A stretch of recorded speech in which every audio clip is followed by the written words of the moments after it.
In this video I'm gonna give you 7 great tips for photographing flowers with a macro lens so that you get photos that look like this. This video is sponsored by Skillshare. Let's go! So how do you pick flowers for macro photography? I went to the store the other day to try to pick some nice flowers because I felt like doing this indoors. Of course you can apply all the tips in this video for outdoor macro photography as well. And the best way to pick flowers is to imagine you are looking at them through a macro lens. Look very closely, look for interesting details that might look cool when you zoom in a lot.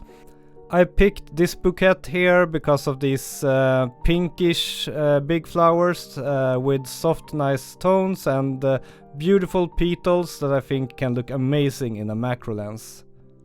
And that is tip number 2. Photograph petal forests because they can look very beautiful and interesting.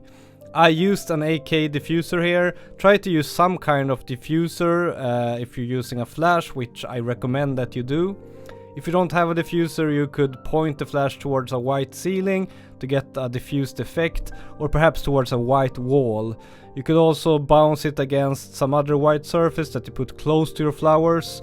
The important thing is that you don't direct the flash directly at the petals because that will not look good. I shot these photos at around 1 time to 2 times magnification. I use a Laowa lens which can give me up to 2 times magnification if I want to, and that can be very useful sometimes. And I used an aperture of f8 to f11. Tip number 3. Use a backdrop. I bought this glittery paper and it's great to use as a backdrop when you're photographing flowers because the glitter renders really beautifully when you focus closely, and it can give you a very nice contrast between the flower and the background. So try to isolate the flower and use some kind of paper at around 10 centimeters behind the flower and you can get some really nice effects. Tip number 4 is to use a wireless flash. I used my good old TT685 from Godox and then I put this bulb diffuser on it to give a bit of a softer light. And in a second I'm gonna tell you more about the benefits of using a wireless flash, but first a word from our sponsor, which is Skillshare. And boy do I love Skillshare. It is a creative community with thousands of classes that you can take to learn pretty much anything. One of my favorite classes is this one by Brandon Wolfel, one of my favorite portrait photographers. And you always take something with you from a Skillshare class. In this one I learned the importance of setting the white balance to a value already in the camera, and it has changed the way I do photography. And I use this little tip every day in my macro photography. And right now you have the chance to try Skillshare for free. The first 1000 of my viewers to sign up through the link in the description will get 1 month free trial. Thank you Skillshare for sponsoring. I love you guys. So back to the video. Why would you want to use an external wireless flash? Well, the reason is that you can get so much more creative with the lighting.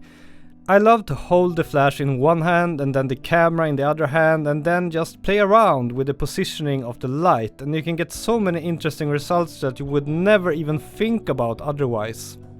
And tip number 5 is one of those. Shine through the petals. When I was experimenting today, I discovered that if I hold the flash under the flower petals and shine through it, you can get some very interesting results. I started out like this and I really liked the look of it, but to get closer I removed the bulb diffuser from the flash and just held the flash itself under the flower without any diffuser. That way I can get a lot closer in under the petals and I got results like this one. And I really love the look of this. It looks interesting, the colors are soft. The important thing though is to not shine the flash directly into the lens like this, because then you destroy the contrast. Try to direct the flash slightly sideways so that it does not shine directly into the lens. And then you can get closer like this. This is at like 1 to 2 times magnification. And these are some of the favorite shots that I took today. You might wonder why I'm not shooting all of the flowers that I brought home with me from the store today, and the simple answer is that not all of them did look very good when photographed with a macro lens. For example, this one, it just is not pretty, and neither is this one. So try many different flowers until you find the ones that look good with a macro lens. Tip number 6. Spray and pray. If you have trouble in macro photography to make whatever you're photographing look pretty, you can always spray some water drops on it and it will look better in most cases. And this applies to flowers as well. But you have to try to place the light source behind the subject at a slight angle to get it to look pretty. Look here how I have positioned the flash. It's important that it is behind the flower, otherwise the drops will not look that interesting. Another angle that can look pretty cool is when you place the flash under the petals like this. That also looks kind of nice.